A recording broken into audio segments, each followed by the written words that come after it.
Hello everyone and welcome back to another video from Gameplay Classic. In this video, I'm going to show you how to change the graphic settings on the Contra Operation Galuga game. So let's get started right away. First of all, open up the Contra Operation Galuga game on your device.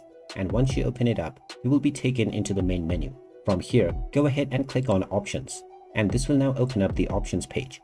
Now, in order to change your graphic settings, you have a few options. You can change your resolution and the aiming style, and you may choose your text language as well. However, apart from the resolution, there aren't many settings that you can change. After choosing your resolution, just tap on the escape button to go back into the main menu. And now your graphic settings as well as your resolution will be applied to your game right away. You can now start your story mode or enter arcade or challenge mode in order to start playing right away. And there you have it. That is how easy it is to change your graphic settings on the Contra Operation Galuga game. If you find this video helpful, make sure you hit that like button and subscribe to our channel if you haven't done so already.